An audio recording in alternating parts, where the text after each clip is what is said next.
Welcome to this scheduled council meeting of 18th of March 2025, which is being held online following a request from 10 councillors to be in attendance by electronic means. The meeting is also being live streamed. I am Deputy Mayor Daniela Zinni, and I'd like to introduce our councillors in attendance tonight. Councillor Christine Stowe. Councillor David Lindbergh. Councillor Deb Gunn.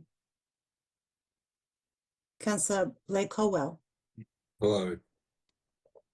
Councillor Stephen Komevsky. Councillor Nick Brooks. Councillor Laurie Cox. And Councillor Jared Lappin. And Councillor Martin Taylor. At the moment, we don't have our Mayor, Councillor McLinden, available online, so we will carry on. I would like to introduce our Chief Executive Officer, Craig Lloyd, and ask that Craig introduce members of the Executive Leadership Team. Thank you, Deputy Mayor. So I'd like to introduce our Director of Planning and Development, Emma Appleton, our Director of Community Wellbeing, Agatha Himalevsky, Director of Corporate and Customer Services, Sarah Renner, Director of Infrastructure and Environment, Debbie Wood, Executive Manager of Public Affairs, Janine Morgan, and the Executive Manager of Office of Council and CEO, Jacinta Stevens. Deputy Mayor, can I suggest that as the Mayor is not currently visible in the room, as is a requirement of the governance rules, that we'll need to remove him from the meeting until such time as he rejoins. Okay. On behalf of Governance, if you Council, can arrange that, please.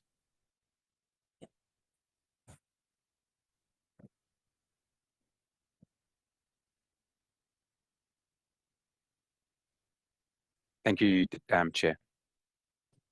On behalf of Council, I recognise the rich Aboriginal heritage of this country and acknowledge the Wurundjeri Willem clan and the Turarong people as the traditional owners of lands within the City of Whittlesea. I would also like to personally acknowledge elders past, present and emerging. I'll now read our diversity and good governance statement. At the City of Whittlesea, we are proud of our diversity and the many cultures, faiths and beliefs that make up our community.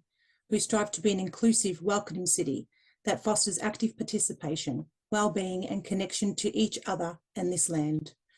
We commit to our Council to making informed decisions to benefit the people of the City of Whittlesea now and into the future, to support our community's vision of a place for all. I note that there is an apology at this moment with our Mayor. Other than that, there's no other apologies. I'll now move on to the acknowledgements. I'll start with the Community Festival. On Sunday, we held an annual Community Festival on the Council lawns at the Civic Centre in South Morang. While unfortunately the weather was not favourable and we had to wrap up the outdoor aspects of the festival a little early, it was great to see so many people come along and enjoy the performances and activities on offer.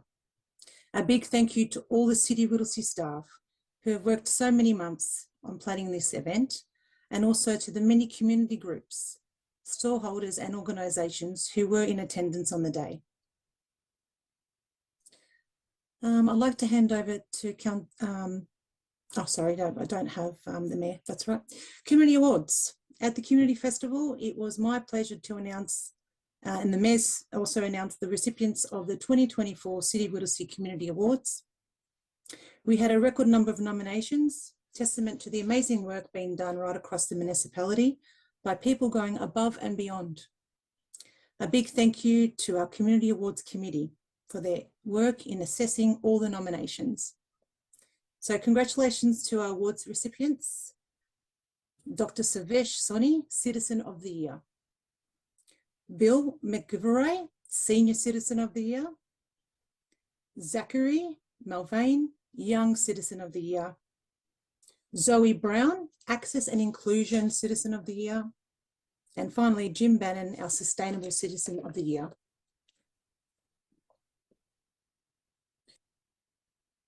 We do have a new Youth Mayor and Deputy Mayor.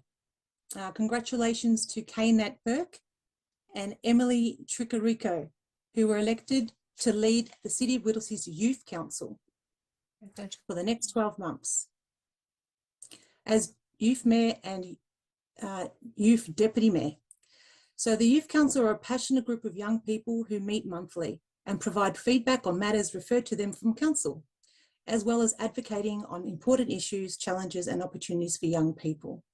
We wish Kana and Emily all the best in their role and look forward to working closely with the Youth Council over the next 12 months. Cultural Diversity Week. This week is Cultural Diversity Week. So Cultural Diversity Week is celebrated across the state and brings people together to celebrate our diverse and vibrant community. This year's theme is Embrace the Journey, Shape Our Future, and is all about celebrating and honouring the unique and shared journeys of many in our community. To celebrate, the City of Whittlesea is hosting a range of free events throughout the week, and all these details of these events can be found on our website.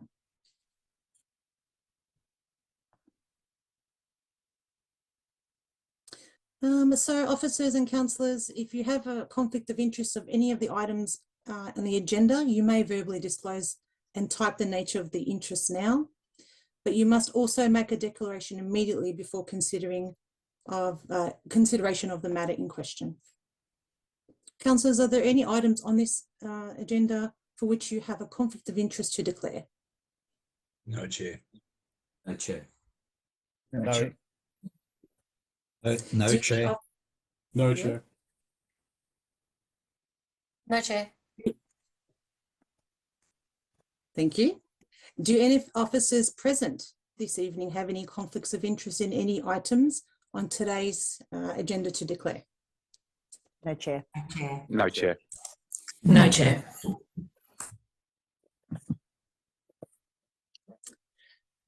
Okay, so confirmation of minutes. I seek a motion to confirm the minutes from the following preceding meetings. I move, Chair.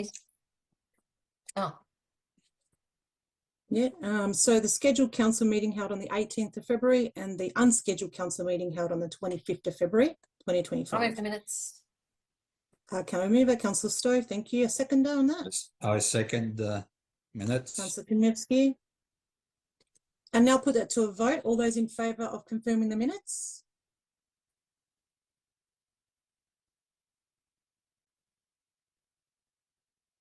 I believe it's unanimous. Motion carried.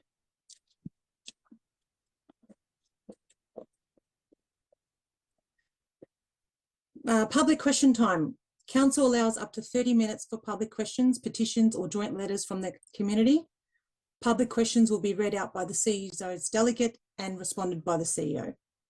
Any questions submitted that are not in accordance with the government's rules are either disallowed or held over the next scheduled council meeting. All questions and responses will be included in the minutes of the council meeting. I note we have received 4 public questions in accordance with the governance rule. No introductory or background statement in relation to the question will be read out. I will now hand over to Jacinta Stevens, Executive Manager Office of Council, to read the question and Craig Lloyd, CEO, to provide the response. Thank you, Chair. Our first question is from Nick Brain. Nick's question is, can Council please confirm if implementation of the Whittlesea Basketball Netball Stadium strategy is on track to deliver new community sporting facilities to Epping North Wollert by 2030? And if not, why? Thank you, Nick, for the question. Council continues to implement the Whittlesea Netball and Basketball Plan and is on track to deliver the new facilities to the Western Growth Corridor, including Wollert and Epping North, by 2030. Design has commenced for 4 new outdoor netball courts at Edgars Creek Recreation Reserve. Investigations are underway and early planning is also underway for an indoor stadium in Epping North. 2 new outdoor netball courts have also been constructed and are now open for the community and club use at Olivine Recreation Reserve. Council continues to work closely with local developers, Netball Victoria and Basketball Victoria to monitor land availability across all future project sites and review local participation demand for both netball and basketball respectively. This will continue to support the implementation of the Whittlesea Netball and Basketball Plan through to 2041. Thank you. Our next question is from Mike Moore. Mike's question is, how much is the yearly budget on putting up Christmas decorations and holding Christmas events? Thank you, Mike, for your question. Council does not have a budget for Christmas decorations. We do host a very popular Christmas carols event, which has been running since 1976. The event features a volunteer community choir and was last year attended by thousands of people. Council also supports community groups and individuals to deliver Christmas events and celebrations in their local areas through our community grants program.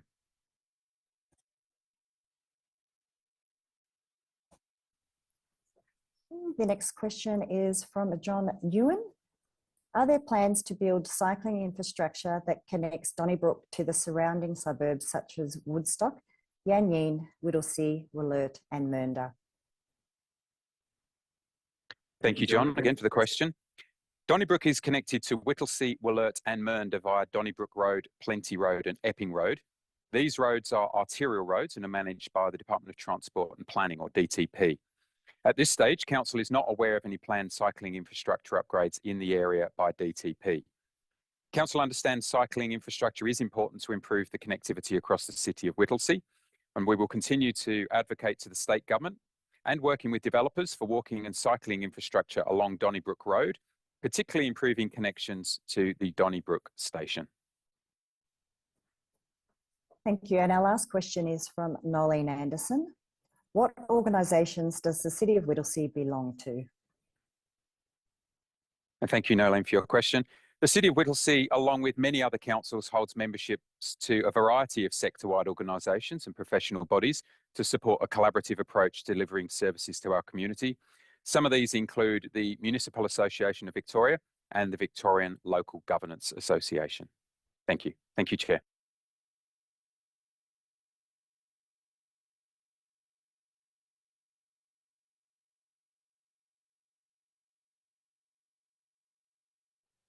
You're on mute, Chair. Now we'll move to the council items and back to business on the petition. So 4.2.1, petition dust levels of Botanica Park residents. A petition has been received by 25 residents of Botanica Park requesting council investigate the levels of dust that is affecting residents of Scarlet Drive in Bundoora, which is being caused by the development at McKimmy's Road. The recommendation that council, we can all see that. Does that come up? Yes. Yep. Note the petition. Refer the matter to the Chief Executive Officer for consideration. Note the Chief Executive Officer will report back to council at the future council briefing on any action taken in relation to the petition. Do I have a councillor motion for item 4.21? I'm happy to move the the officer recommendation. I'm sure that Councillor Cox. Thank you. Do I have a seconder? Yes, Councillor Gunn, I'm happy to second. Councillor Gunn, thank you. Councillor Cox, would you like to speak to the motion? only on the basis that I wouldn't move the motion normally, but you're in the chair. So from that difficulty, that's why I've jumped in to move it. But look, Botanica Estate has had the quarry beside it for quite some period of time. And obviously the development there, which we've dealt with at the most recent council meeting, we'll see some changes in that over time. But obviously dust has grown again, and it is an area that needs suppression on behalf of the residents. So I would support the resolution. Great. Councillor Gunn, as a seconder, would you like to speak to the motion?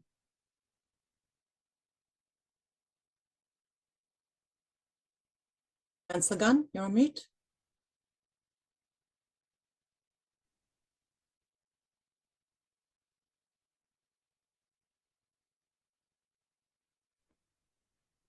Sorry, I was having trouble getting it off mute. I was pressing the button. I have nothing further to add to that motion.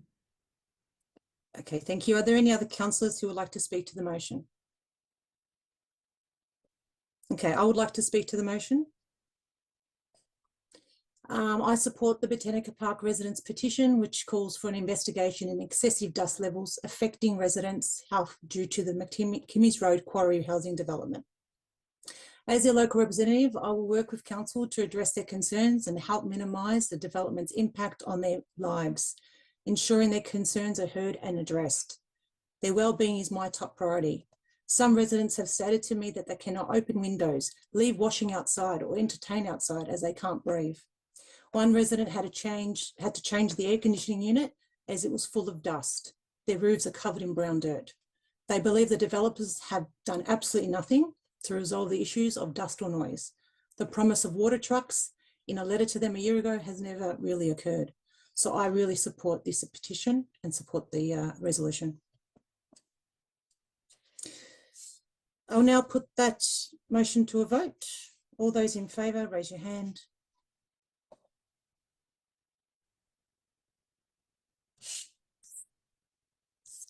Chair, for the purposes of clarity, if I can just suggest that you call out the names individually, please. Yeah, okay. Yep. So Councillor Zinni, Councillor Kamievsky, Councillor Colwell, Councillor Lindbergh, Councillor Cox, Councillor Brooks, Councillor Stowe, Councillor Lappin, Councillor Taylor and Councillor Gunn. Seems to be unanimous, so that is carried. Point of order. Yes, Have a point Councillor of Stowe. order. Well, it's a Yeah. question. Should we be, are we Yes. raising our hands physically or are we raising the little electronic hands physically? Physically. Thank you.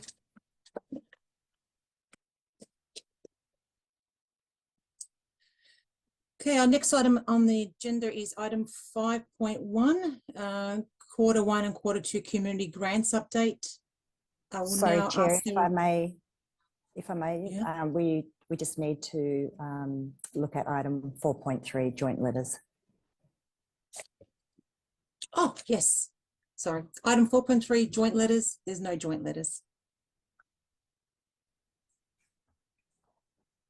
So item 5.1, quarter 1 and quarter 2 community grants update. And the officer introducing this item is Sarah Renner, Director of Customer and Corporate Services. Good evening, Chair and councillors. I present to you the Community Grants Report for quarters 1 and 2 of this 2024-2025 financial year. Due to the election period from Tuesday 17 September to Saturday 26 October, the grants team were cautious to ensure grants continued in adherence to restrictions on councils during the election period. This period impacted the delay in notifications to applicants and fully applying the senior clubs grants model to all clubs. A hybrid model was applied, ensuring no seniors clubs were disadvantaged for this financial year. Over these 2 quarters, our team processed 134 applications and approved at least 50% of applications submitted across individual, small, medium, large and business relocation and growth grants. Over these 2 quarters, we have received an array of diverse and quality applications. However, the 3 top reasons of why grant applications were not approved are the lack of detail and connection in the application to Council's 2040 goals.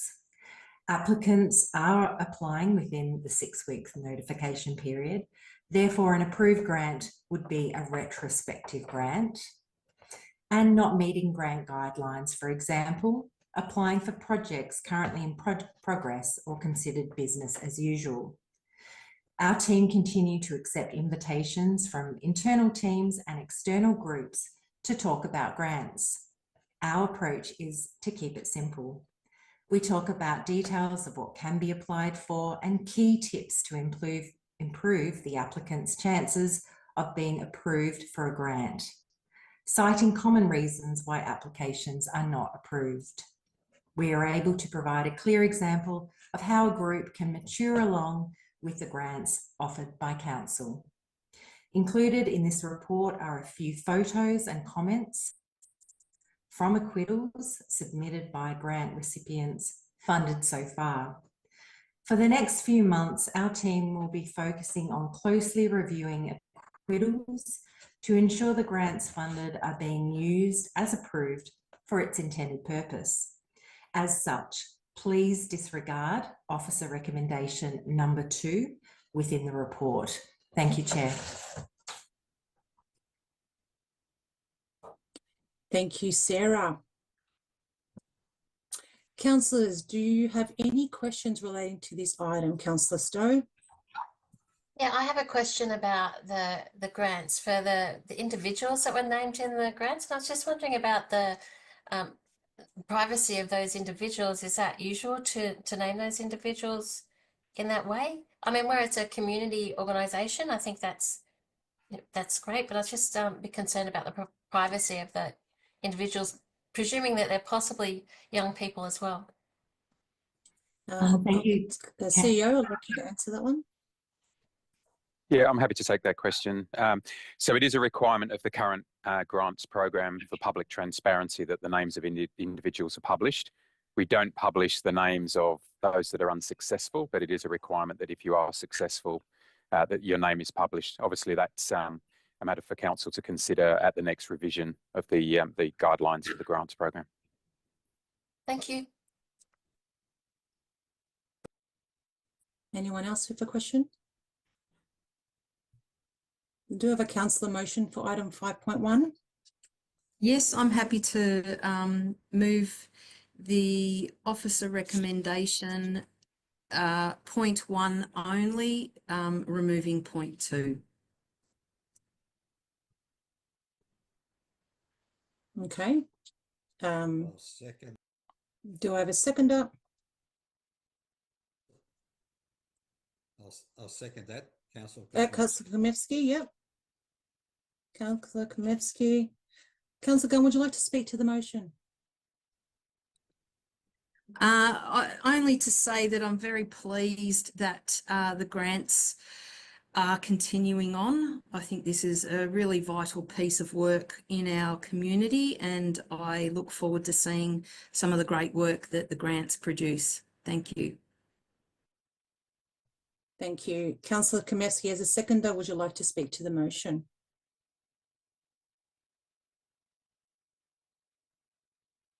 You're on mute. Councillor Kamevsky, you're on mute. There you go. Thank you. Thank you, Mayor. Acting Chair. Yeah, it's nice to see that community grants have grown since about 1998 when the council started them, and to help and to assist community groups to make our communities better. And it's a great achievement what they have done during this time. Thank you. Thank you. Are there any other councillors who would like to speak to the motion? Yes, Chair, I do.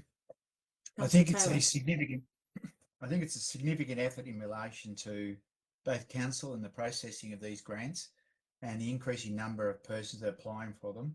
To have 134 applications for grants being received and at least 50% of those applications being approved is a significant step forward both for the community and for the City of Whittlesea. Thank you. Thank you. Is anyone else that'd like to speak to the motion? Councillor Stowe. I just muted myself just when I was about to speak. Yeah, it's great to see the different community groups and some of the youth accent, you know, the South Marine Football Netball Club, the walking football for house. So we talked to some of the guys from the U3A on the weekend. They were organising the walking football, and of course my favourite, the Jarabin Creek Management Committee, or Jarabin Creek, and also the grant for the International Expo for 2025 for the Olivine Community Group. That's fantastic because that's in Donnybrook, and Donnybrook's that growing community. So really happy to see this wide array of grants out there and community groups getting involved. It's fantastic. Thank you. Anyone else? Councillor Cox. Just very quickly, I just want to add a bit of an historical aspect because I think it's important that as my fellow councillors have spoken, that the community groups we support are very important in delivering a program or a community involvement and connection. The council's very proud of its processes over the years, but I think it did unfortunately reach a stage in years gone by where some community groups were being advantaged as against other community groups by virtue of perhaps some councillors, and I'll leave it as broad as that. But it is important that this process that's in place now is arm's length from any individual councillor, and community groups must stand on their own record and their information and their delivery. And I think that's important, and it shows transparency and action by the council to ensure the integrity of the grants program, and I look forward to it continuing and growing. Thank you. Thank you. I'll now put the motion to a vote. All those in favour, raise your hand. Councillor Kamevsky, Councillor Colwell, Councillor Lindbergh, Councillor Cox, Councillor Brooks, Councillor Stowe, Councillor Taylor, Councillor Gunn and Councillor Lappin. Motion carried. Councillor Zinni, I think you need to vote as well. Councillor Zinni? Yes. Motion carried. Our next agenda item is item 5.2, Sarissa Street Ley Law. Proposed partial road discontinuance and sale. I'll now ask Officer introducing the item, Emma Appleton, Director of Planning and Development. Thank you, Chair. This report relates to a proposed partial road discontinuance and sale of a section of Sarissa Street Ley Law. A road discontinuance is the formal process through which a local government removes a road or a section of road from the public road network. It means that the road is no longer considered a public road and its use for vehicular and pedestrian access is officially discontinued. The section of road is 184 square metres, has no vehicular access and abuts the former Downs Road, which was discontinued in 2019. The proposal seeks to finalise the formal statutory process, which included public notice of intention, community consultation and consideration of submissions. The section of road, once discontinued, will form part of the Downs Road Residential Development Project, which is an action of the Whittlesea Public Gardens Master Plan endorsed by Council in 2018. The Master Plan proposed establishment of a new road and residential housing facing on the Whittlesea Gardens, which will provide housing close to amenities, improve passive surveillance and improve public safety in the reserve.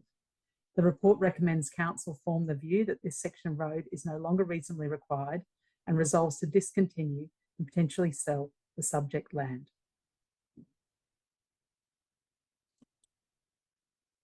Thank you. Thank you, Chair.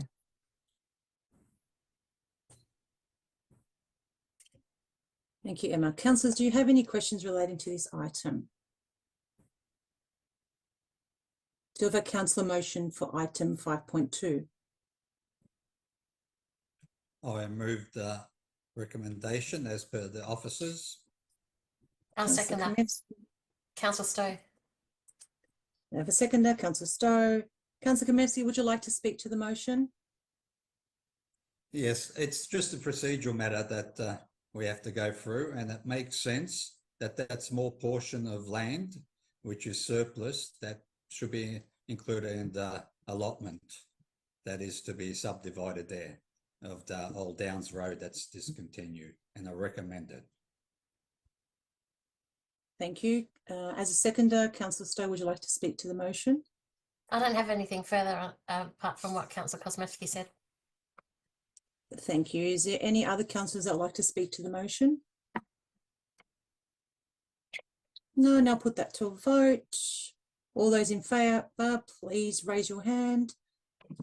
Councillor Zinni, Councillor Kamevsky, Councillor Colwell, Councillor Lindbergh, Councillor Cox, Councillor Brooks, Councillor Stowe, Councillor Taylor, Councillor Gunn and Councillor Lappin. Motion carried. Thank you. Next thing on the agenda items is item 5.3, which is the tender evaluation of 2024/114, the Regional Sport Precinct Main Works, Stage 2. Officer introducing the item is Debbie Debbie Wood, Director of Infrastructure and Environment. Thank you, Debbie. Thank you, Chair, and evening councillors.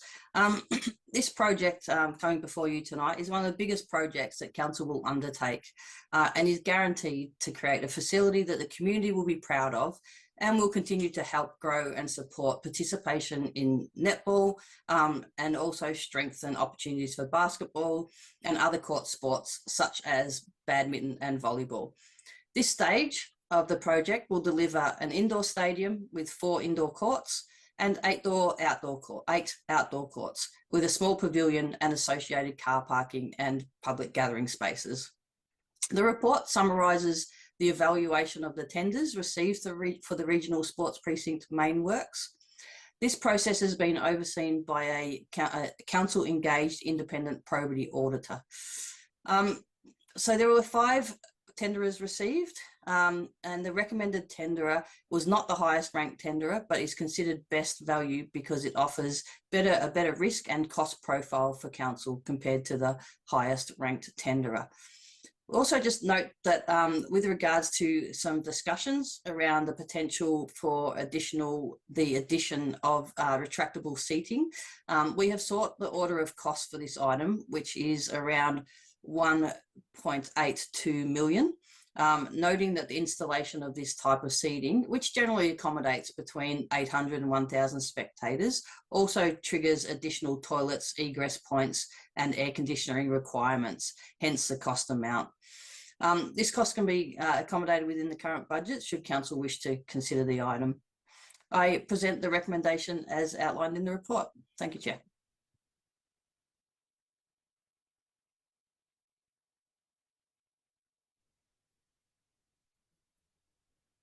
We seem to have temporarily lost our chair, so can I suggest we just wait for a moment?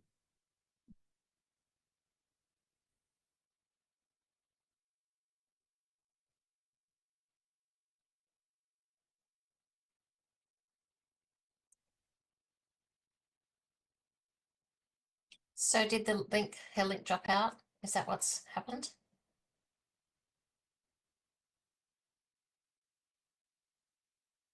We're just checking on that. Just bear with us a moment.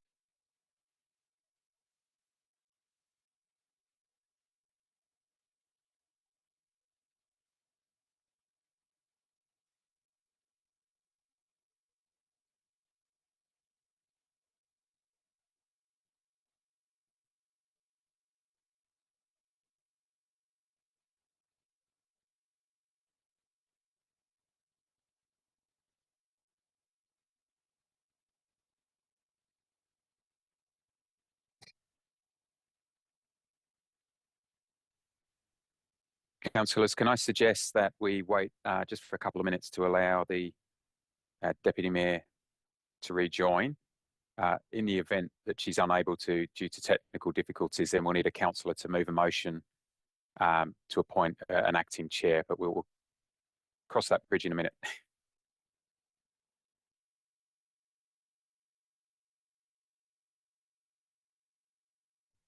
I've just been advised that the Deputy Mayor is just rejoining online now, so thank you for your patience.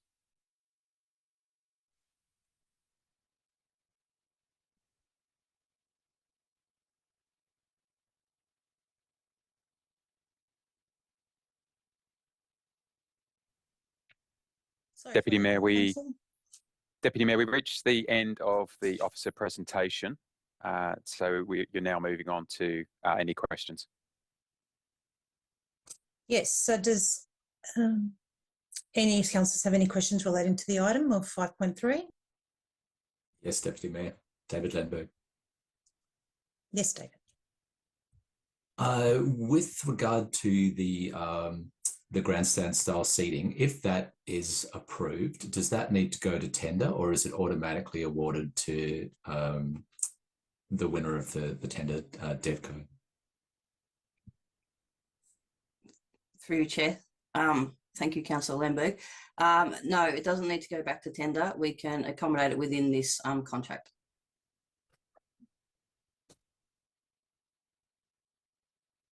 Okay, thank you. Debbie, do I have any other councillors with questions relating to the item? No. Do I have a councillor motion for item 5.3? Councillor Cox. Do I have a seconder?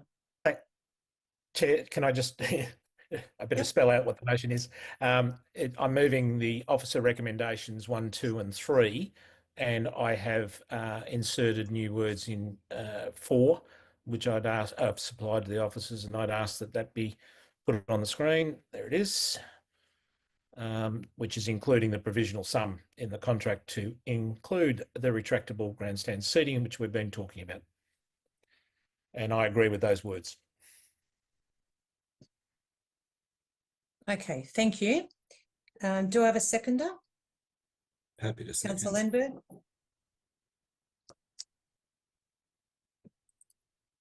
Councillor Cox, would you like to speak to the motion? Thanks, Chair.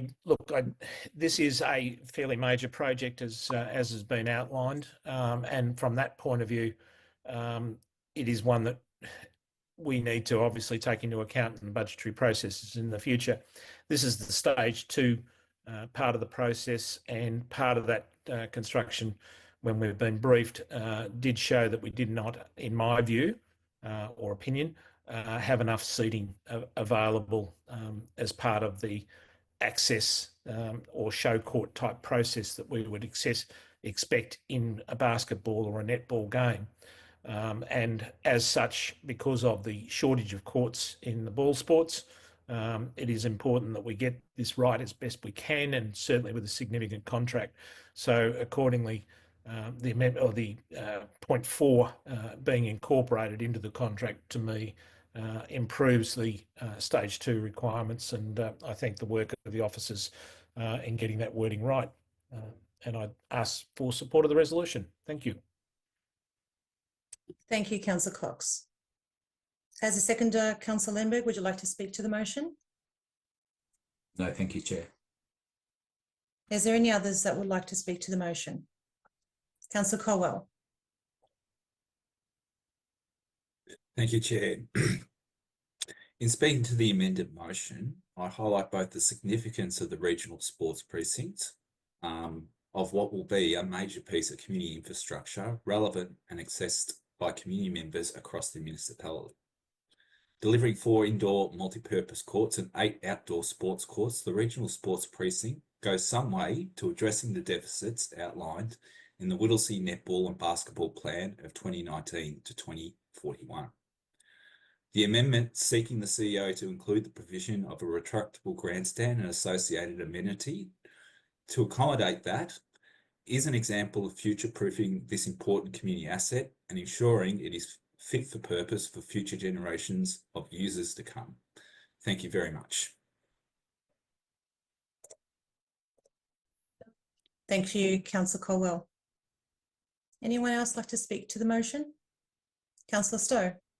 I'd just like to say that I think that Councillor Cox's addition was a really sensible one, because we were looking at the regional centre and talking about having seats and enough seats, and going forward, I think it was a really sensible addition. So I support the amendment to the motion, not just for the sake of the amendment, but for the future of the sporting facility. Thank you, Councillor Slow. Anyone else like to speak to the motion? Councillor Gunn. Yeah, I just want to support the amended motion as well. I think it makes sense to have such a large piece of infrastructure up and running and working right from the get-go. I know 1.82 is a lot of money. However, as we know, costs keep rising the further you go out from them. So I think this is good economic sense to get it done now and maybe save us a few dollars. Thank you, Councillor Gunn. Anyone else want to speak to the motion? Councillor Kamevsky. Yes, I do support the motion, and it makes sense to include the seating now rather than later after it's built, where it's going to be more costly. And it's great to see that we're moving on there, providing the facilities that are needed up further north, and hopefully we get some funding for the other stages that we'll get as well. So it's great to see, because it will serve the whole of the Whittlesea community, not just the north. Thank you. Thank you. I will now put that motion to a vote. All those in Just- favour, please. Oh, Sorry, Deputy Mayor, I only draw it to your attention as clarification. Yes. I'm not asking for a right of reply, but I think it's important that I'm consistent, because I challenged the Mayor on several occasions that a right of reply should be asked for. So, okay, yes. All right. So, Councillor Cross, do you have a right of reply? sorry, no, I don't wish to write a reply. I just pointing it out in terms of procedure, so that we're not accused of being different. Okay. Sorry. Thank you, Chief CEO. Just a point of clarity, there is no right to reply unless somebody is speaking against the motion. Okay. All right. So all those in, I'll now put the motion to a vote. So all those in favour. Councillor Colwell, Councillor Zinni, Councillor Brooks, Councillor Gunn, Councillor Kamevsky, Councillor Lenberg, Councillor Cox, Councillor Stowe, Councillor Lappin, Councillor Taylor. Motion carried. The next item on the agenda is 5.4, item 5.4, which is the Waste Task Force, Preventing Illegal Dumping. Officer introducing the item is again Debbie Wood, Director Infrastructure and Environment. Thank you, Debbie. Thank you, Chair. The Waste Task Force report formally acknowledges the significant issue of illegal dumping. Illegal dumping has significant environmental, health, social and financial impacts on the community, affecting residents, businesses, visitors to the city and to council. So to address this, a dedicated waste task force has been established. The intent of the task force is to enhance community safety and wellbeing, protect public health and safeguard the environment, hold offenders accountable through enforcement and prosecution. Although significant progress has been made since the task force began in February 2025, substantial challenges remain. This report actually formalises Council's commitment to the three-pronged approach, which is prevention strategies, rapid response measures, and short to medium-term solutions. I present the recommendations as listed in the report. Thank you, Chair.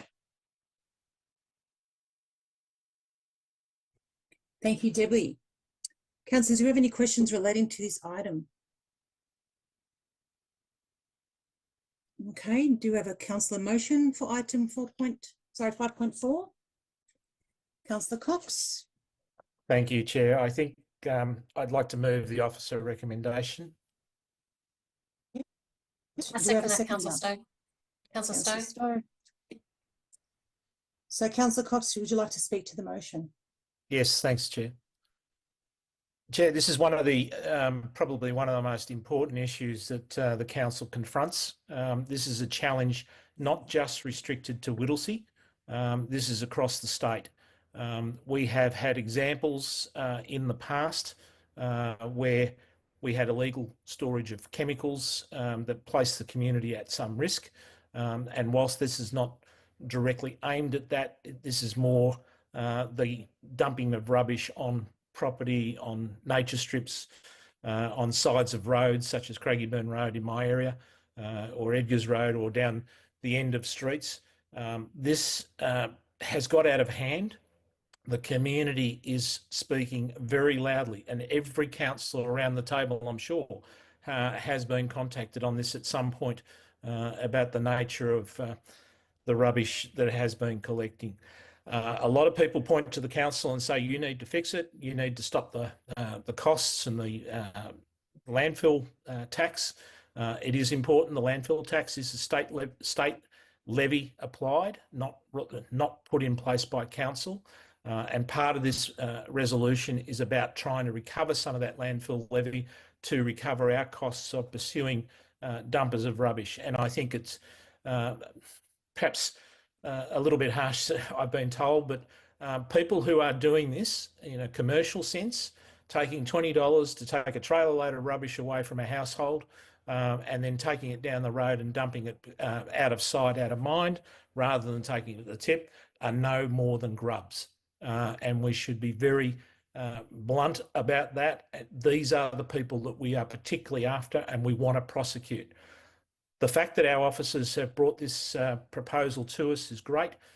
We have been briefed on it, and I know that it has been implemented in a couple of areas. And I have to say, in my own area, it's been fantastic that we are seeing some regular pickup, clean-up quicker than we have in the past. The task force will, I hope, improve that further, and I look forward to working with our partners in other councils and other areas to prosecute these people. And this is not the mum and dad people that are dumping rubbish, and we've got to stop that. We've got to educate that. But this is against the people who are taking money under false pretences and causing the problem and a significant cost to our ratepayers. So I totally support the resolution, and this is the council working on behalf of the residents. Thank you. Thank you, Councillor Cox. Councillor Stowe, as a seconder, would you like to speak to the motion? Yes, I would. So I think that dumping, has been a large amount of, a lot of people have called, a lot of people email. It's mainly what people call me about and make complaints. I think it's really good that we hold offenders accountable, but those people that dump rubbish that are in commercial sense, that, pick it up and get paid for it and then dump it around the corner, that's not okay. That's, hope that we prosecute those people. But I would like to see a community approach where I think some of it is that people dump rubbish and then they see more rubbish being dumped, and then there's an overall sort of lack of respect, a lack of pride in our community. So I'd like to see more of an approach of, rewarding good behaviours, clean streets, those sorts of things. One of the things that I saw in another council was an increase in tip vouchers, or encourage renters to use their tip vouchers. I think they're already accessible to renters now, but I think that they're probably not aware that that's the case. The clean teams would be really great working across the municipality, but I'd like to think that we instill more of a sense of pride, and it doesn't all fall on our shoulders, so that we can all, if you see something, say something. If you see people dump, say something. So I'd like to see us come together as council and as a community to deal with this issue, that it's not just the council, because we can't cope. There's too much of it going on. So yeah, my point is that I'd like to see a community approach, and we're all in this together. Great. Thank you, Councillor Stowe. Is there any other councillors that would like to speak to this motion? Councillor Colwell. Thank you, Chair. For the period of mid-November to mid-February, there were 236 instances of illegal dumping in Mill Park alone. Illegal dumping not only affects the health and well-being of our community, it has severe environmental impacts on the land, waterways and air, harming ecosystems. This is not to mention the escalating financial cost for council, and by extension the ratepayers, to clean up and mitigate the risks of illegal dumping to the community. By forming this waste task force, we are creating a comprehensive response which integrates prevention, immediate response and long-term measures essential for combating illegal dumping. It is unfortunate we are faced with industrial and commercial scale dumping, and support the measures which ensure, where appropriate, these offenders are held to account through transparent reporting of their details and offending behaviour. Thank you very much, Chair. Thanks, Councillor Colwell. Is there anyone else that would like to speak to this motion? Councillor Lemberg. Thank you, Chair. As Councillor Colwell has pointed out, there were 260 incidences in Mill Park. In Wollert and Epping, there are 3 times the number of incidences. So that's a lot of rubbish that's being thrown out onto the streets or dumped by people. I think that it's really important. I get calls weekly by constituents. So if you're online listening now, this task force is certainly making a difference to our community in Epping. I know that there has been a lot of concern regarding this, and I think this task force is a great way to get the waste off the streets and improve our environment. To Councillor Stowe's point, I also agree that we need to have pride in our communities. I love Epping, and I love the fact that people are so that rubbish off the streets, it's certainly going to make our areas look better. So I certainly support the motion. Thank you. Thank you, Councillor Lindbergh. Anyone else? I'll now put that motion to a vote. All those in favour, please raise your hand.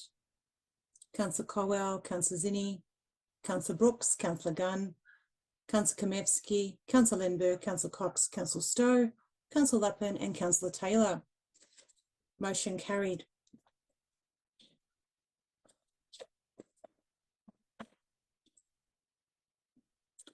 Item 5.5, the internal resolution procedure. So officer introducing the item is Jacinta Stevens, Executive Manager, Office of Council and CEO. Thank you, Jacinta. Thank you, Chair. The purpose of this report is to provide councillors with the internal resolution procedure, which encourages councillors to resolve a dispute in a manner that enables councillors to move forward and maintain an effective working relationship. The procedure has been developed in accordance with the requirements under Section 140 of the Local Government Act, Regulation 12A and Schedule 1A of the Local Government Governance and Integrity Regulations. Further, the regulations require Council to adopt the prescribed procedures by the 1st of July 2025. It should be noted that the procedure will not be suitable for all disputes between councillors. As such, a councillor or a council group may wish to proceed directly to internal arbitration for misconduct matters relating to the Model Council Code of Conduct, a councillor conduct panel relating to serious misconduct, or VCAT for gross misconduct, depending on the nature of the alleged breaches. Officers are seeking council to adopt the internal resolution procedure attached to the officer report. Thank you.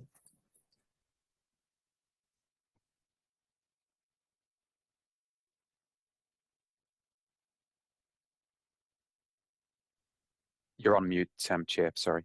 Sorry. Councillors, do you have any questions relating to this item? Do I have a councillor motion for item 5.5? Councillor I'll move the Stowe. recommendation. Thank you. Do we have a seconder? Councillor Brooks. Happy to second the motion.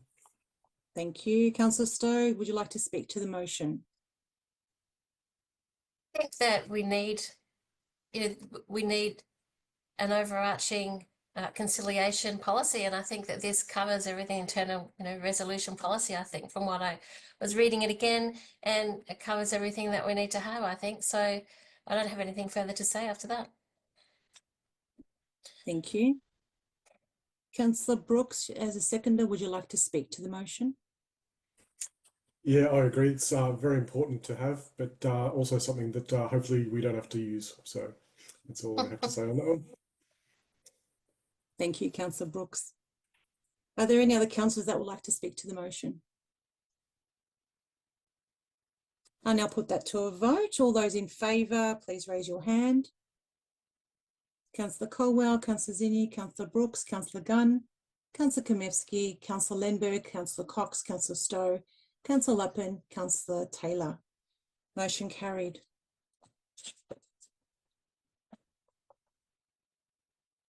And on our next agenda item is item 5.6, election period policy. Officer introducing the item is Jacinta Stevens, Executive Manager, Officer of Council and CEO. Thank you, Jacinta. Thank you, Chair. The election period policy sets out the requirements for candidates, including council officers who stand for council local elections. The policy also extends to candidates wishing to stand for state or federal election. Following community consultation between the period 26 of February to 12 March 2025, no suggested amendments were made to the policy. The main amendments made to the policy are primarily to enhance the requirements on what is required of council officers standing as the candidate in an election. Examples of other amendments made to the draft policy include prohibitions on councillors from promoting their election campaign or policy position during council meetings, council officers being prohibited from approaching councillors leading up to an election in an attempt to gain an advantage or benefit in exchange for a formal council resolution, and not placing any election materials on or in any council-owned or operated facility or land. Officers are recommending council adopt the election period policy attached to the officers' report. Thank you. Thank you, Jacinta. Councillors, do you have any questions to this item? Councillor Stowe.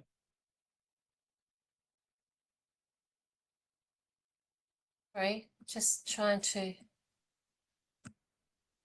I can't seem to get back into the Zoom.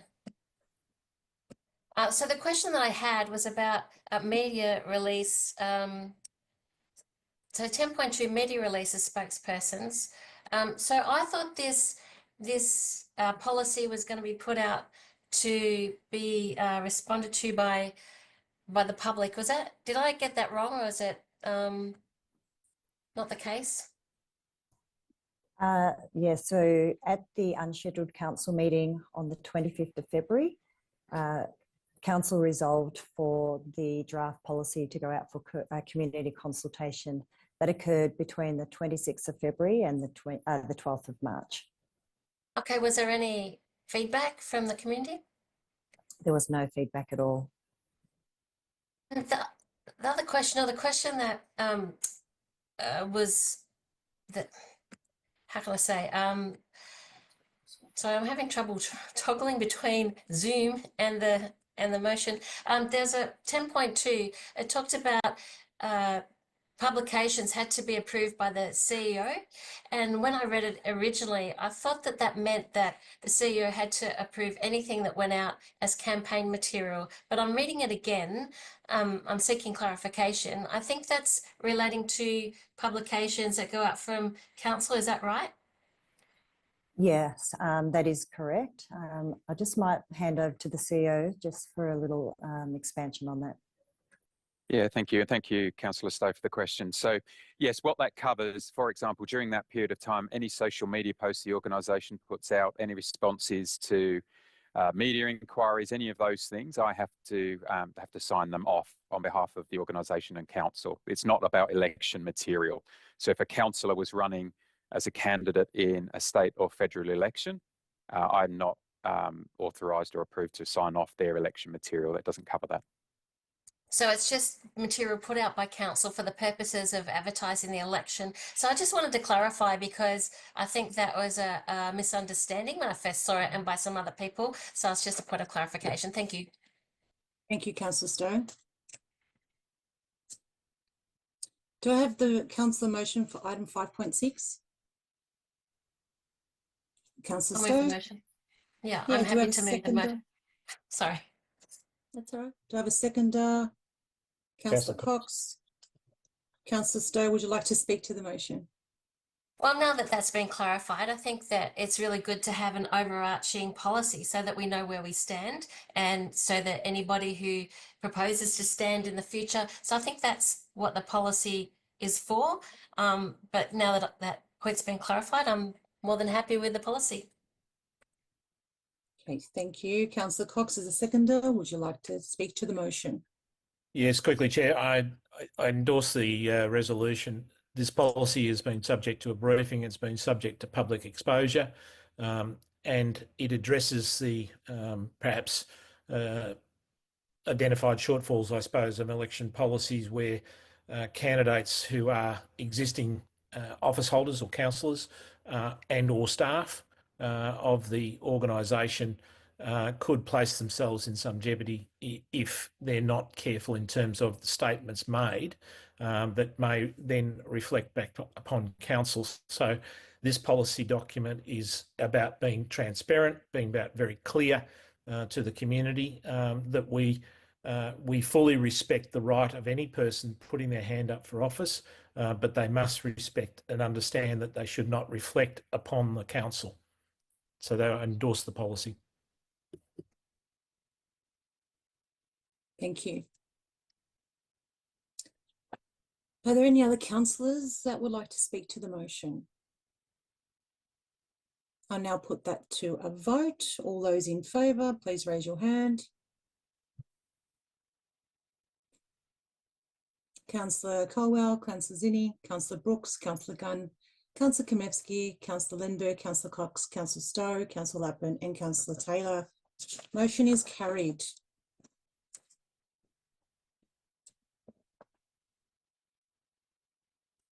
Item 5.7, the governance report. Officer introducing the item, Jacinta Stevens, Executive Manager Officer of Council and CEO. Thank you, Jacinta. Thank you, Chair. This report is in accordance with best practice, good governance principles to ensure transparent and accountable reporting to the councillors and to the community. The report seeks approval for the Whittlesea Reconciliation Group membership following a public expression of interest process. It also provides a summary of informal meetings of council, which are meetings where officers brief councillors on matters coming to council for consideration and a council resolution. The summary of these meetings is for the period 11 November 2024 to 11th of March 2025. If I could ask that the information for the 21st of January 2025 include Councillor Martin Taylor. It was an oversight that we had omitted his name from that briefing. The report also seeks approval for the proposed dates for monthly council meetings from July through to December 2025. It also provides a summary of the minutes from Council's Audit and Risk Committee meeting held on the 25th of February 2025. The report seeks approval from Council to rescind the events approvals policy, which was adopted back in 2016. An updated operational policy titled Event Permit Policy was established and endorsed by the executive leadership team and is designed to streamline the event approval process, improve operational efficiency and incorporate best practices in event management. Further details relating to each of these items can be found in the background key information section of the officer report or within the confidential section of the agenda. Officers are seeking Council's adoption of the officer recommendation. Thank you. Thank you, Jacinta. Councillors, do I have any questions relating to this item? Councillor Gunn.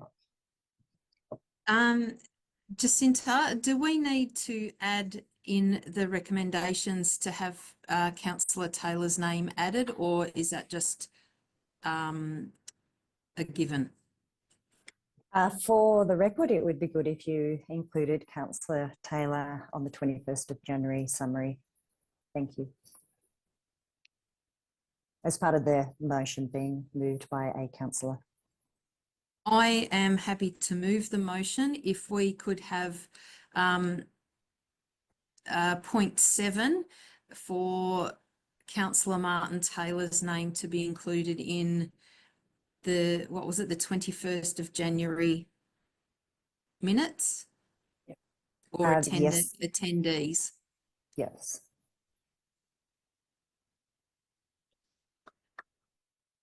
So that's coming up on the screen now.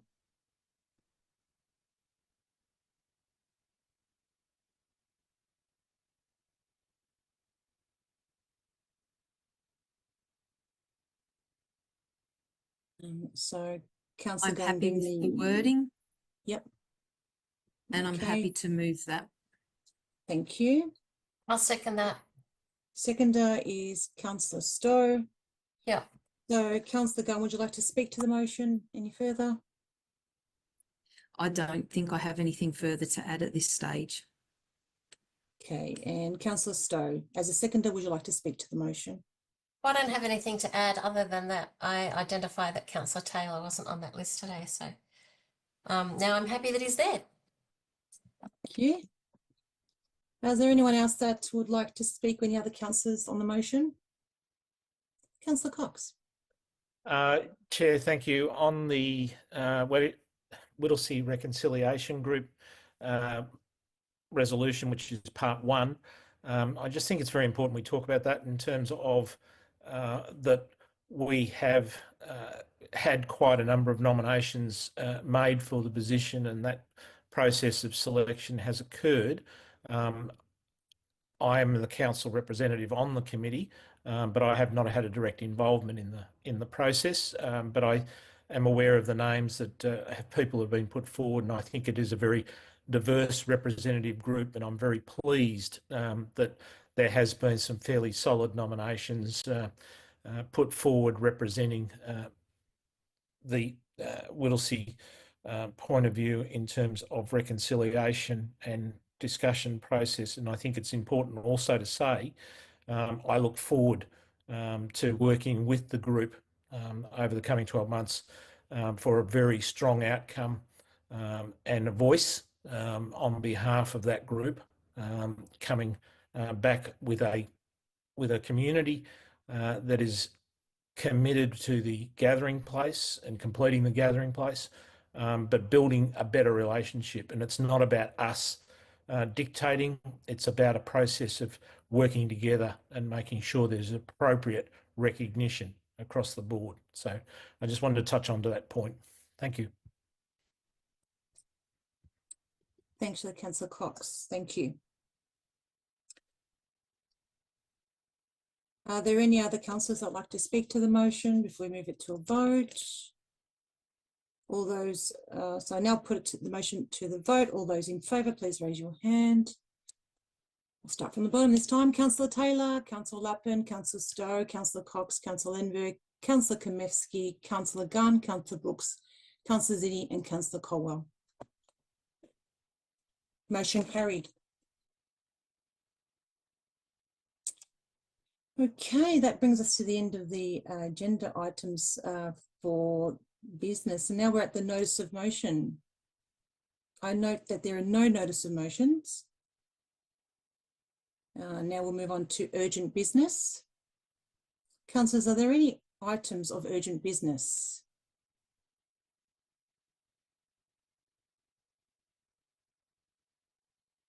Any items of urgent business? No, Chair. No. CEO, do you have any items of urgent business? No, Chair.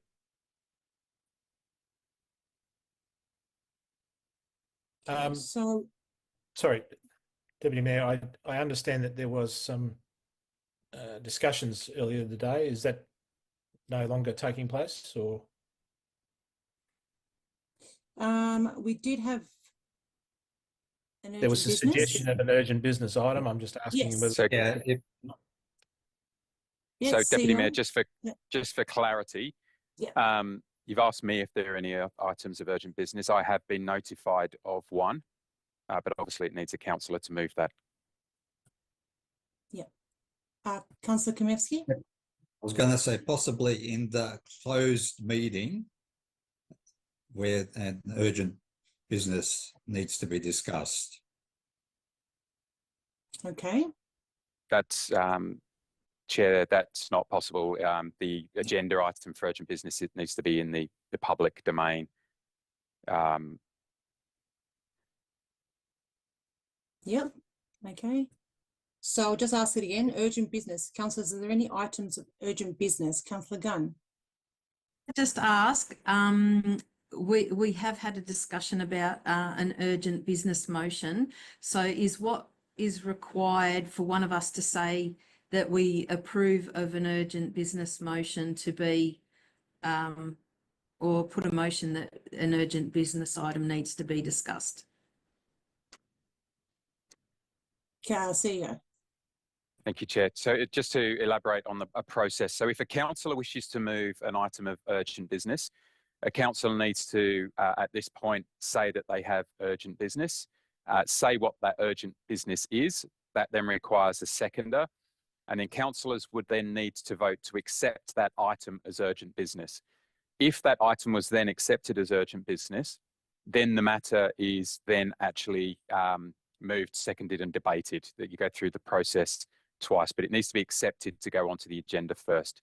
So if the notification that I received earlier on, if a councillor wants to move that, they will, at this point, they would need to say that they have an item of urgent business that they would like to raise, which is A, and explain that, and then a seconder will need to follow. Then there'll need to be a vote without debate on whether to accept that onto the agenda. I hope that makes it clear, Deputy Mayor. Thank you. Did Councillor Taylor, I saw your hand up. Councillor Taylor, yes? Yes, Chair. I have an issue that I've been working with my fellow councillors in relation to an urgent business motion, and I'd like to now propose that urgent business motion for the purposes of discussion. It concerns publications involving the council and some council officers that have been appearing on numerous social media pages and other communications. Sorry, Chair, if I could just stop Councillor Taylor just for a moment. Councillor Taylor, do you have a motion that you wish to move before speaking to it? We need to vote on whether to accept it on the agenda in the first instance. Point of order. Right. Point of order. Councillor Sorry. I just had a question before Councillor Taylor puts his motion. If this agenda item, could this agenda item be considered confidential? Is that possible, or does it have to be debated in public? Because there was, Councillor Kosmetsky suggested that we do that in a closed meeting. So just asking that question. So I'm happy to take that, Chair. Because the agenda item is listed in the public agenda, it needs to be discussed in the public agenda. Just for clarity of Councillor, no problem. Just for the clarity of Councillor Taylor, what we're seeking at this moment, if that's what you're hoping to do, is a motion that starts with that council, and you simply read what it is that your motion would be, and then you get the opportunity to tell the reasons why should that be accepted at the first vote. Thank you, CEO. So previously I was just giving a generic view of what the council motion would entail, and it does include that council note. 1, that we welcome appropriate scrutiny and support transparency and good governance in this sector. But recently we have seen personal attacks and the spread of false information and untruths about those working within the City of Whittlesea Council. The impact of this on people's well-being cannot be underestimated. We call for it to stop immediately. 2, we will be lodging a formal complaint with the Office of the E-Safety Commissioner in relation to the misinformation being published on social media pages targeting individuals and the City of Whittlesea. And 3, we will be writing to relevant peak bodies, the Local Government Victoria, the Municipal Association of Victoria, the Victorian Local Governance Association, seeking their support in the combating of misinformation and personal attacks on the nature that we've seen over the last several weeks. Thank you, Councillor Taylor. So we'll wait for that to come up on the urgent business. Who would like to second that? That would be me. Chair, can I suggest if we just pause for a moment, just allow the officers to put the wording up on the screen and that's been provided, and just make sure that Councillor Taylor, as the mover, is happy that the wording is as per his request. Yep.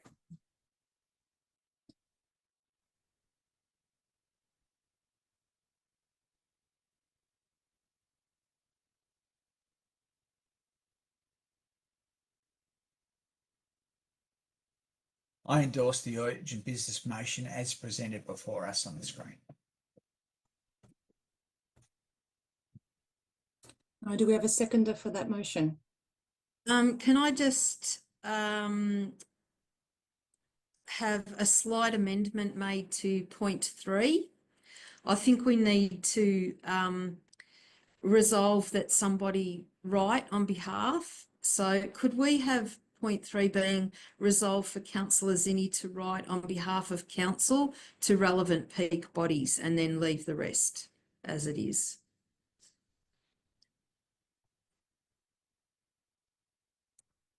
I think the issue here, if I may, Chair, is to ensure that this urgent business motion is in fact adopted by all councillors currently appearing in this council meeting, and that we endorse as a collective that the Deputy Mayor write on behalf of Council to these relevant peak bodies as indicated by Councillor Gunn. CEO? Chair, just for a point of clarity, so if this is resolved on, you will be writing on behalf of Council, not just those that are present, but as you have a quorum, you'd be writing as Council if the motion was successful. Okay. I'm happy to agree with that concept. Thank you, Councillor Taylor. Do we have a seconder for this motion that's up on the screen as urgent business? Councillor Lindbergh. Chair, can I just suggest that Councillor Taylor just needs to confirm that he's happy with that proposed change of wording that Councillor Gunn has recommended. Councillor Taylor, are you happy with that proposed wording? In relation to paragraph 3, I am. My only addition that I would like to have included in there is that resolve for Councillor Zini, in brackets, Deputy Mayor, to write on behalf of Council.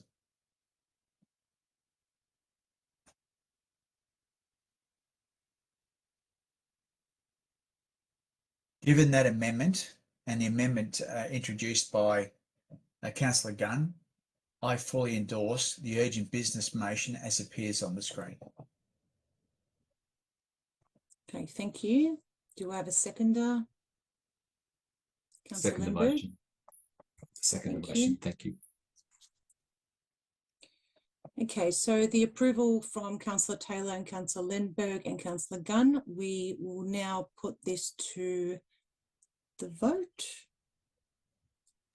So just to clarify, Chair, Yes. you're putting it to the vote to accept it onto the agenda as urgent business, and then it can be spoken to. Okay, so we're putting a vote to put on the agenda as urgent business. All those in favour? Councillor Colwell, Councillor Zini, Councillor Brooks, Councillor Gunn, Councillor Kamevsky, Councillor Stowe, Councillor Lappin, Councillor Cox, Councillor Lindbergh. All those against?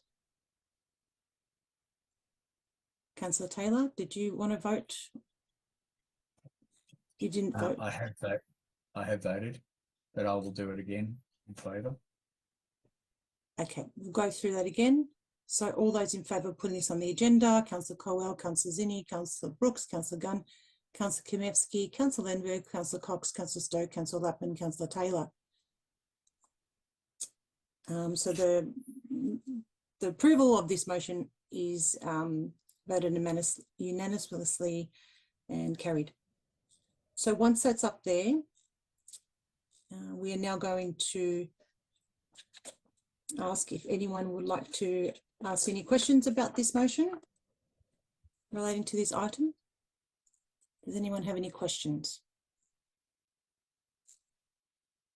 Do I have a mover for this motion on urgent business? Councillor Taylor. Do I have a seconder? Councillor Lindbergh. Councillor Taylor, would you like to speak to the motion? Yes, I would. Thanks, Chair. The people of the City of Whittlesea need to understand that their council has been working very effectively for them against discussion that's been taking place and the misinformation that's been broadcast. They need to be aware of the fact that the council as a collective is resigned to continue to provide good governance for the people of the City of Whittlesea. As a result of that, council are not able in some occasions to be able to make comment about certain matters before it. But what council can do is effectively undertake the actions that are purported to be in this motion. And that has been identified as being significant for council moving forward. The people of Whittlesea can take great comfort in knowing that their council is working collectively, effectively, and will continue to do so and provide good governance. But we will not tolerate the misinformation and the attacks that have been occurring on people, both within council and councillors. And this is an action that reflects that we are going to now start addressing to, within the boundaries of the law, some of these misinformation that people are being affected by. And as a result, I speak on behalf of approving this motion. Thank you, Councillor Taylor. Councillor Lenberg, as a seconder of this, would you like to speak to the motion? Yes, thank you, Chair. I wholly agree with Councillor Taylor. I think that what has been occurring in social media has been absolutely absurd. As part of our good governance internally, there's an internal arbitration process that is continuing on, and we are in many cases unable to make comment. We continue to be silent on certain matters which are being advertised through social media. We're not able to make comment. I've had approaches by constituents that are concerned that there seems to be one voice at the moment and the council's voice is not heard. So we need to make sure that we do follow good governance, but we do have the ability to make sure that these unsubstantiated claims are put down in the media, and that eventually the story will come out that we are a united council. As Councillor Taylor has said, we have been working diligently since elected at the end of last year, and we are putting the community first. Thank you. Thank you, Councillor Lenberg. Are there any other councillors that would like to speak to this motion? Councillor Stowe. I'd just like to say that I'm disappointed in the posts and what's been going on and the things that have been said. People have said nothing's happening, that council's not doing anything, we're not working together. But on Sunday, there was 11 councillors there, plus the officers. The whole of it, all of us were there at the Whittlesea Community Festival. And I think that speaks volumes about the fact that we are working together. We are a collaborative group in the main. And so I'd really like the community to know that, and also that we're all there for each other. We're there for the community. We've all been out, you know, having our councillor pop-ups and engaging with the community. So I'm just disappointed in the feedback, but know that we're working very, very collegiately. And that's what I'd like the community to know and to feel. Thank you, Councillor Stowe. Is there anyone else that would like to speak to the motion? Okay, I would like to speak to the motion. Local government, yes, Councillor Stowe. Chair, Councillor Cox has his hand up. Oh, Councillor Cox. Sorry, I didn't realise that was before you speak as the chair. Look, I support the resolution, and I think it's disappointing that we have to get to this stage, but I think it's to reiterate my fellow councillors' previous words. This council is working collaborative. It is working in a sense better than any council that I've been involved in the past, in that there are 10 councils totally united in delivering the benefits for the community and the settings for the community. That's what's important. There may be a campaign being run by others, which is unfortunate, but the misinformation has got beyond a joke, which is why a personal statement went out, and I put a personal statement in social media the other day. I had a number of usual suspects attack my credibility and integrity. I've been through this mill, and it is very important, if you want a successful and functional council, to get a group of people that are prepared to work collegiately, and we are doing that. And you've seen in the resolutions tonight the important stuff that we've been involved in, a major project in the sports centre, the policy in relation to rubbish dumping, which impacts the community, our delivery in the budget process, our briefings. A lot of people in the community don't understand that this group of councillors have had to go through a fairly torrid training process and induction process, which has not been in the past. And I'd have to say over the 3-month period, we've done a pretty good job making it to the end. Some of us more than others, and probably ready to tear our hair out. But we're in a situation of making sure that we deliver on behalf of the community. The personal attacks and the untruths that have been published in the major media, even, and I just to talk about what or may have been time there for you, Councillor Cox. Yeah, So look, I just simply say that it's important that this carries on without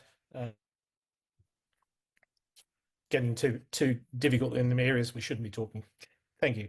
Thank you. Thank you. I'd like to speak to the motion. So local government plays a crucial role in delivering services, advocating for communities and ensuring good governance.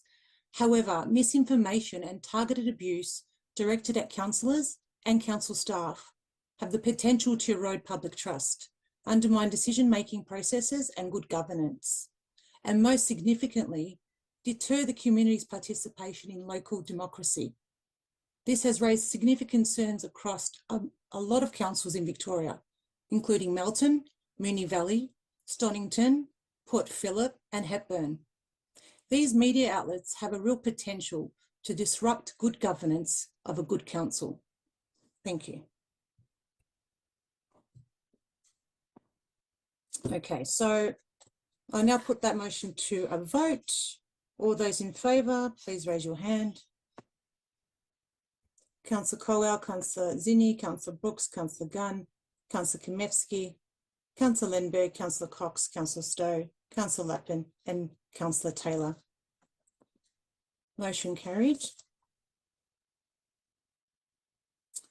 Thank you. So we are now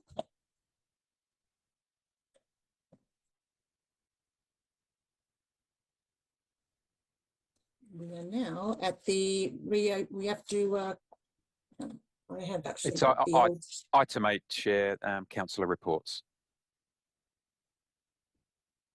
Thank you, CEO. Yes, so reports of council representatives and CEO updates. So council reports. I'll call on all councillors to read out the report of activity since the last council meeting. So I'll ask Councillor Stowe, please provide your update. Thank you. Okay, so I'm the proud elected councillor for the North Ward and have been busy working with my community, and I support all the councillors around the table who have been working with the CEO and the broader council staff. We continue to get on with business of council, and this month I've attended a local government gambling, anti-gambling working group, and we had Tony from the VRGF, so it's an anti-gambling run by the VRGA, and Tony talked about reviewing bingo halls and the harms and focused on women. Some of the things that and City of Whittlesea has some of the highest losses in our municipality, given that a number of our venues are actually situated in shopping centres, so they're really easy to get to for people that have got gambling problems. But the barriers that we have around minimising the harms of gambling are the number of EGMs, electronic gaming machines, and the licences that are signed up until 2032. I attended the Unwrapped workshop presentation at the Whittlesea Technical School, where speakers spoke about end food waste and halving food waste by 2030. I had a meeting with the Upper House member of a Northern Region, Wendy Lovell, and we talked about policing, safety issues, fire risks, Donnybrook Road, and supporting the growing community in Donnybrook. The YPRL board meeting, where they're changing the structure of the board, and that'll have impacts on the staff in that they'll have to change their staff contracts. I opened the Westgarth family meeting in Thomastown, attended International Women's Day in Brunswick with Maria Vavraminku, who was the first Greek MP in federal parliament. Opened the women's networking event at Hawkstow. I was asked to mentor somebody with the VRGA, and also went to Donnybrook Primary School and talked to the grade 4s about what we do on council, and they wanted more shopping, more time zones and connective roads, connective paths to the train station. Lovely. Thank you, Councillor. So I'll ask now Councillor Lenberg to provide an update.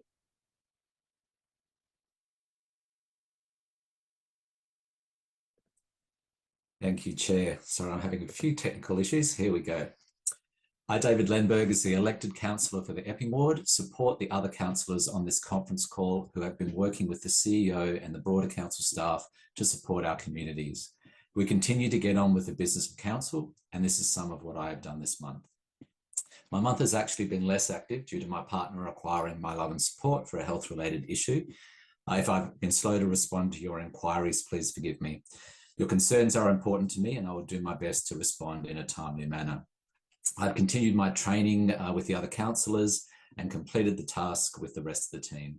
The training has been in-depth and at times exhausting, but I appreciate the support of Craig, Jacinta and the council executive for getting us through this process. As you can probably tell from this call, my hair is a lot grayer, but it was well worth going through and I appreciate it. I also attended the Whittlesea Community Festival on Sunday.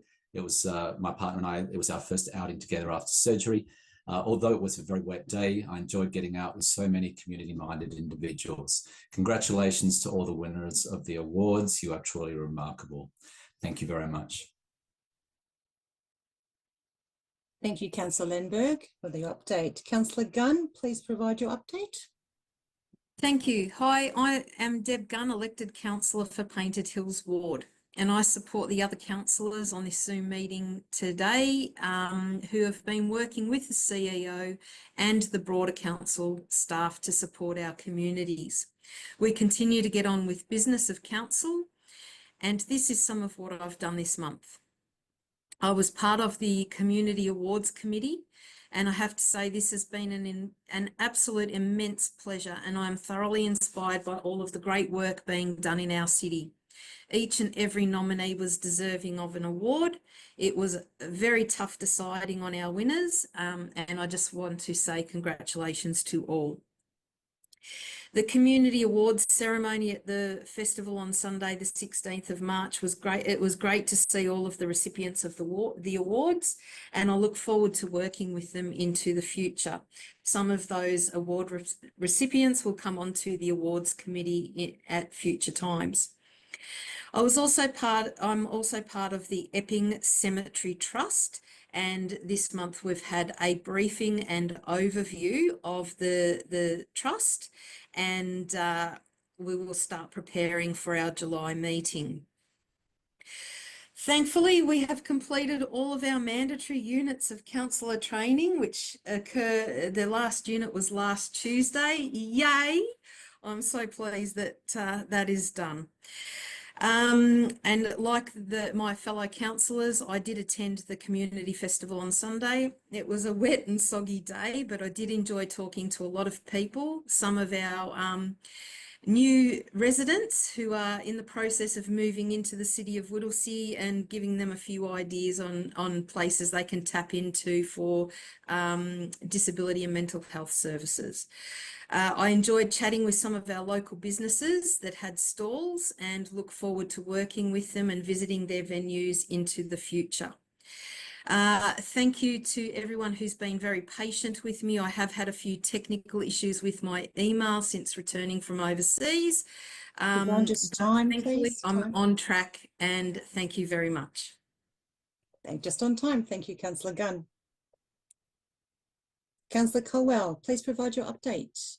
Thank you, Chair. I, the elected councillor for Mill Park Ward, support the other councillors who have been working with the CEO and the broader council staff to support our communities.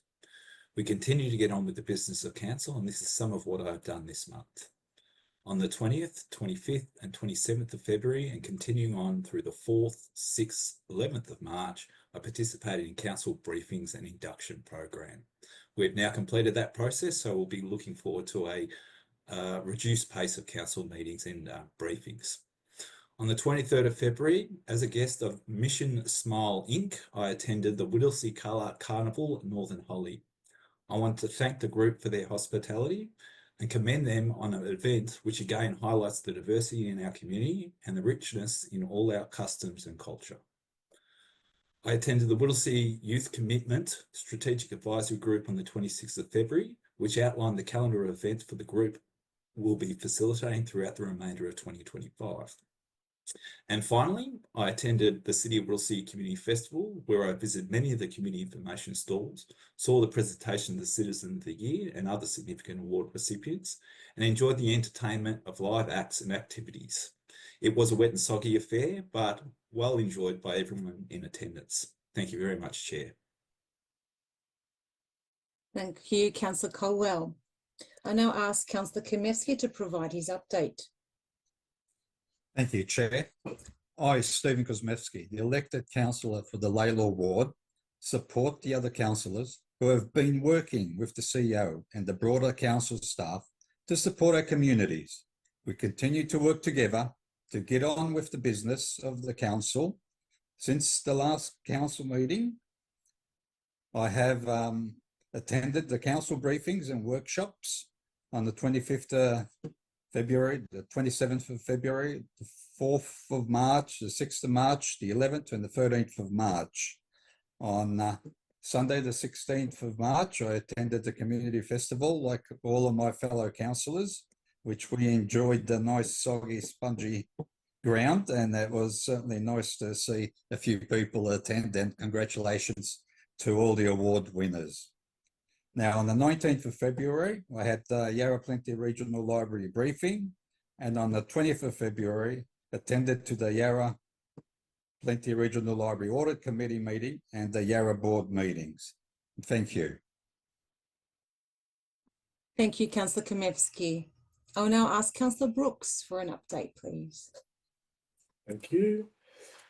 I, Nick Brooks, as the elected councillor for the Thomastown ward, support the other councillors around this virtual table who have been working with the CEO and the broader council staff to support our communities. We continue to get on with the business of council, and this is some of what I've been doing this month. Further to my other councillor colleagues, the completion of the rigorous mandatory training and induction program, which I'm sure everyone is glad that is behind us, but we also understand the very importance of it as well. Had been engaging with some members of the Rivergum Cricket Club. They were looking to discuss around how they can interact with council in terms of plans and expanding men's and women's cricket teams, and then how they can also work with other levels of government. Not technically in my ward, but it's just a good example of just being able to go and discuss things with the community. I also attended the West Garthtown 175th anniversary at Zeebles Farm. Following on from that, the Clean Up Australia event with the Friends of Edgar's Creek. This was actually hosted and organised by Leah Thornton, who also was a nominee in the Community Awards, and also I ran against in the election. So good work, Leah. Good to see she's still out there doing everything, and obviously wants to engage more. I also attended the Whittlesea Community Festival. Congratulations to all the nominees and all the winners. Thank you very much. Thank you, Councillor Brooks. I'll now ask Councillor Cox for your update, please. Thank you, Chair. As people know, I'm the elected councillor for the Gamboo Galinge ward, and in line with other councillors around this virtual table, I have been working with the CEO and the broader council staff to support our community, and we will continue to get on with the business of council as has been shown tonight, and I'll touch on some issues that have been addressed in the past month. Has already been touched on by a number of councils, the training process, but I'll also say citizenship events. I've attended a couple of those, and I've also attended a residents meeting dealing with infrastructure. The residents of Epping North and Wollert meeting was held at the Gallardo Community Centre, and I also attended the community festival, which was, has been referred to as a wet and wild affair, but it was great to see so many people turn out in considering the weather. It was great to see so many people present and deliver on behalf of the community as well. Been dealing with quite a number of the rubbish issues around the area, and it was great to see that policy tonight, and totally support that ongoing, and hopefully we'll get a big improvement in that area. And touching on what other councillors had already said, having pride in our area and not being ashamed of our area, but actually enjoying living in our area where we choose to live. I'd also lastly like to touch on the passing of Mrs. Gwen Hamilton, who is one of the founders of the Lawler Suburb, a big worker in the Lawler Youth Group and Youth Club, but also the Lawler Primary School and the Lawler Primary School Mothers Club and the Lawler High School netball clubs, and a great friend of Barbara Breaks, who also unfortunately passed last year, and her funeral was on the 25th of 2nd. That's all I wish to report to this meeting. Thank you, Chair. Thank you, Councillor Cox. I'll now ask Councillor Lappin to give his update, please. Thank you, Chair. As a councillor of Myrna Ward, I support the other councillors around this table who have been working with the CEO and the broader council staff to support our communities. We continue to get on with the business of council, and this is some of what I've been up to this month. So like the other councillors, been doing our inductions. I'm going to sound like a massive nerd right now, but I really enjoyed those inductions. I thought that, you know, what we learned was really interesting. Coming in from not being part of council previously to learning everything was just, you know, it was very eye-opening to see what council, what they do and what they achieve and how they go about it. So I found that very interesting. I met up with Glenn, who's from the Whitbug group. So they're a group in Whittlesea who advocate for bike lanes and they go for rides very regularly. And so I saw him and we discussed a few options going forward there. So it was really nice and informative because he's been part of that space for a long time. I also met up with Kristen Hankins and her team at the Myrna Hills Christian College. So I saw a few of their projects they've got upcoming there. So, you know, the work they're doing there is very interesting and it's going to be fantastic for our community. I also met up with Ethan and Kelly at the Myrna Community Garden. And so the work they're doing there is also fantastic. I think that's a garden that could use some more support. So I think if people are very keen to get out and see what's going on in their area, it'd be great to go down and talk with Ethan and Kelly and try and get involved in that garden space there. Also went to the festival as well with my fellow councillors. It was very wet there, but I also really enjoyed it. I thought the stalls and everyone there was fantastic and there was a really great way to represent our community. So it's been a good month and it's been very interesting. So yeah, I'm really enjoying council so far. Thank you. Thank you, Councillor Lappin. I'll now ask Councillor Taylor to provide his update, please. Thank you, Chair. I don't propose to repeat the very good summations of my fellow councillors on relevant issues that I've attended with them, but I will say that I, Martin Taylor, the elected councillor for the South Morang Ward, support the other 10 councillors in this meeting who have been working with the CEO and the broader council staff to support our communities. And we continue to effectively progress on with the business of good council. Having said that, I have attended the following events and had the privilege of speaking to many people as a councillor. 1, I too attended the Colour Festival and I apologise for those people who couldn't run faster than what I could. 2, the Coffee with Councillor initiative has commenced and I fully endorse the community to come out and speak to us. I spoke to a number of people that had the opportunity to air their concerns and lead to solutions. I also attended the Whittlesea Northern Health Sector Conference, where I had the opportunity to speak with a number of significant business persons and subject matter experts that have no doubt that when our Northern Health Sector is completed, will be world class. I attended 2 Australian citizenship ceremonies. I've attended 4 council briefings and also completed the governance induction course for the councillors program and development. These competencies, I am in no doubt, will have a significant impact on my outcome as a councillor for the Whittlesea City Council and as the representative for South Morang. Thank you. Thank you, Councillor Taylor. I now provide my update. I, the elected councillor for Bundoora Ward, support other councillors here today who have been working with the CEO and the broader council staff to support our communities. We continue to get on with the business of council and we are doing a cracker of a job.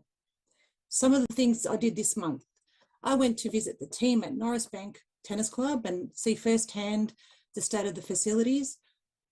I was further invited to attend a Tennis Together Day, which was a great insight into the positive impact tennis has on people with all abilities.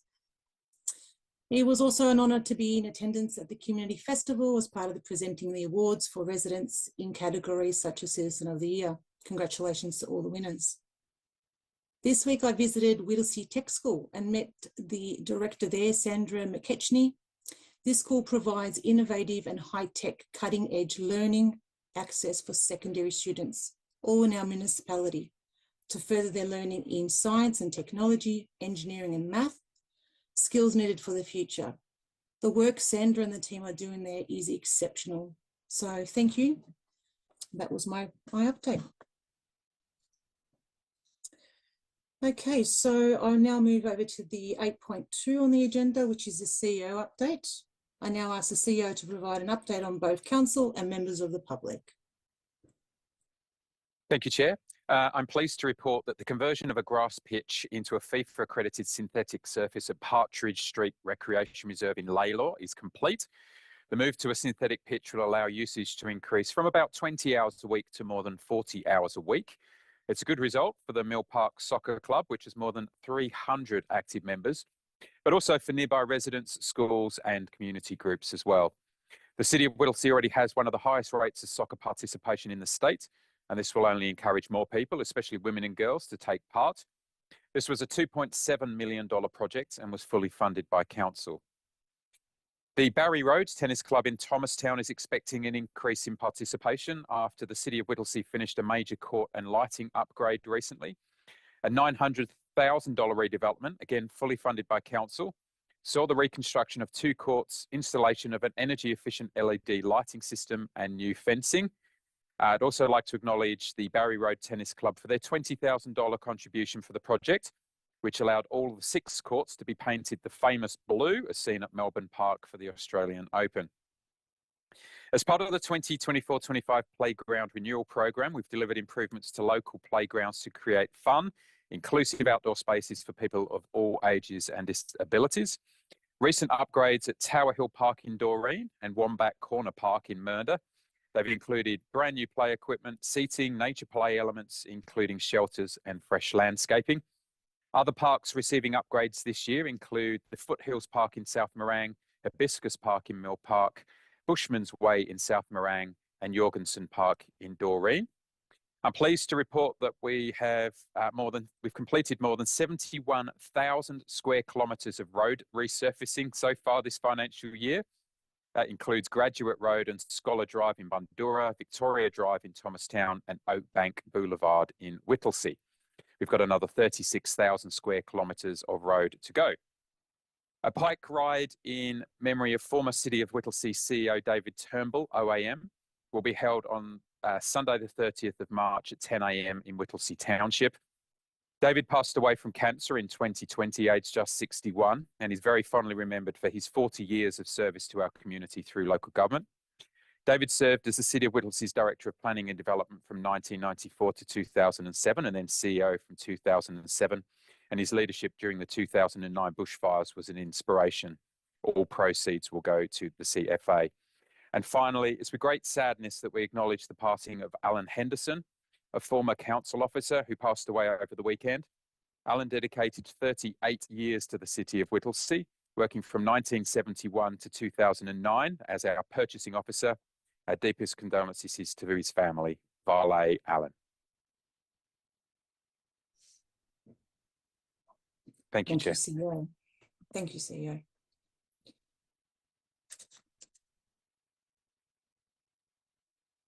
I note that all these verbal reports will be documented in the minutes.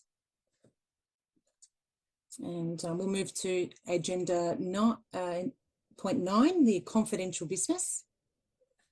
Councillors, I require a motion to close the meeting to the public under section 66 2A of the Local Government Act 2020 for the consideration of confidential item.